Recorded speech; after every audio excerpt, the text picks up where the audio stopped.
Kajian kitab kuning menjadi bagian penting dalam pendidikan kepesantrenan di Pondok Pesantren An-Nuqayyah.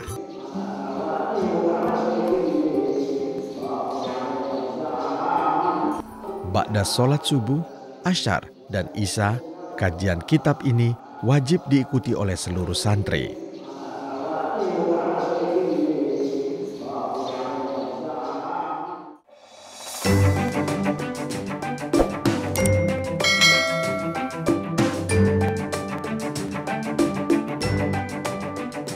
Meskipun kental dengan pendidikan khas kepesantrenan, bukan berarti pendidikan umum dikesampingkan di pesantren ini. Justru sejak awal berdiri, pesantren ini sudah mengajarkan berbagai pengetahuan umum kepada para santrinya. Nama An-Nuqayyah itu sendiri kan memang itu ya, dari nama sebuah kitab yang berisi 14 disiplin ilmu ya, yang diantaranya itu ada 2 bahkan disiplin ilmu umum itu, ilmu anatomi dan ilmu kedokteran. Nah, itu ya. Jadi dengan demikian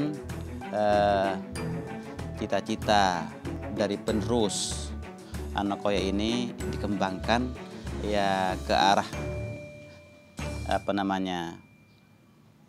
pendidikan muslim mukmin yang memang memiliki kekuatan ya, khususnya di bidang sains ya. Variasi dan bahkan berbagai disiplin ilmu kalau mampu itu akan kami kembangkan, tetapi dengan catatan harus berlatar belakang keimanan, ketakwaan dan kesalehan itu ya.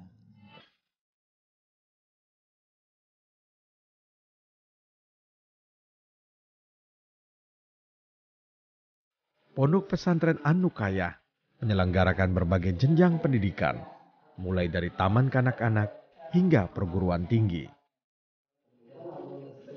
Sampai dengan jenjang sekolah menengah atas, para santri di pesantren ini bisa mengikuti pendidikan secara cuma-cuma.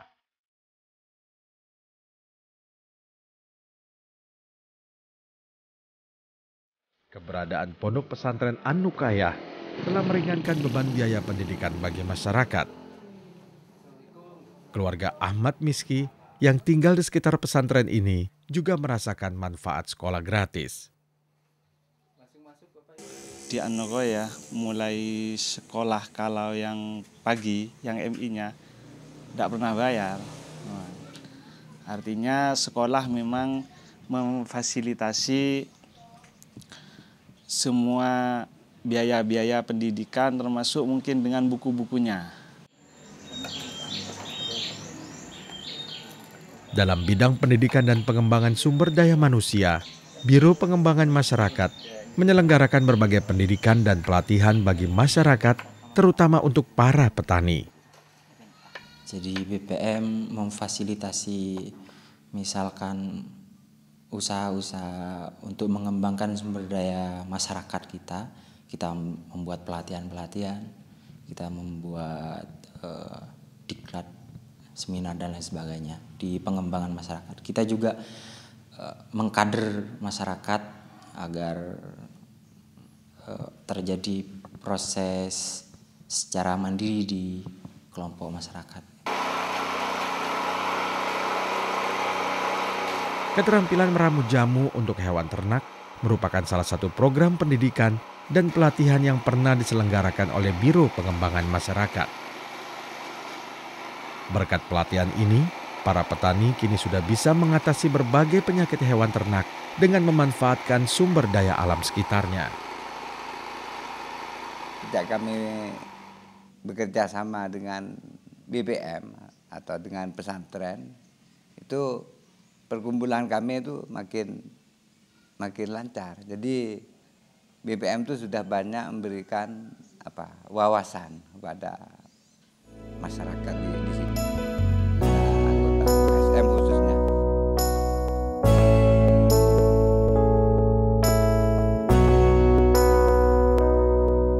Zaini adalah salah satu peternak yang menggadu sapi bantuan Pondok Pesantren An-Nuqayyah.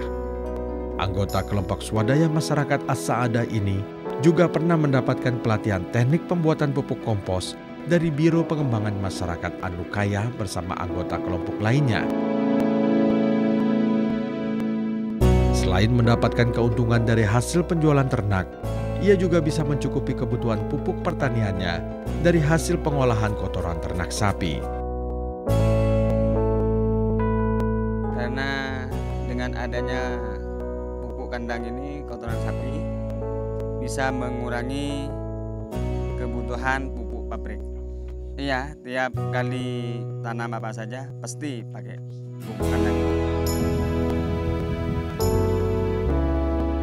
Kelompok-kelompok swadaya masyarakat yang ada di desa Guluk-Guluk dan sekitarnya diberdayakan oleh pesantren dengan berbagai bentuk pembinaan, pendampingan, dan pengembangan. Setiap anggota kelompok bisa merasakan langsung manfaat dari program pemberdayaan tersebut. Pelatihan tanaman obat keluarga misalnya, memberikan pengetahuan yang cukup bagi setiap anggota kelompok untuk memanfaatkan beraneka ragam tanaman yang tumbuh di pekarangan untuk pengobatan. Manfaat tanaman toga itu pertama untuk melestarikan tanaman peninggalan dulu agar supaya tidak punah. Yang kedua bisa untuk pengobatan terutama di kalangan keluarga sendiri. Suatu misal bisa dijadikan P3K. Hasbiah adalah anggota kelompok swadaya masyarakat Sumber Makmur yang seluruh anggotanya giat mengembangkan tanaman obat keluarga atau toga. Biro Pengembangan Masyarakat An-Nukayah secara rutin memberikan pelatihan dan pembinaan kepada kelompok swadaya masyarakat ini. Sekarang kondisi pengobatan medis itu sudah semakin mahal, gitu. Akhirnya kenapa kita tidak kembali ke tradisi yang dulu, kita membuat jamu itu lebih sehat pada kita, tidak punya efek samping gitu. Tahun 2000 kita kemudian melakukan program pengembangan pengobatan tradisional.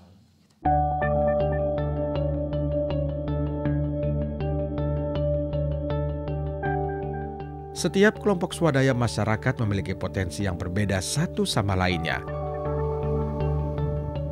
Potensi yang menonjol itulah yang menjadi fokus pemberdayaan yang dilakukan oleh Biro Pengembangan Masyarakat Pondok Pesantren An-Nukayah.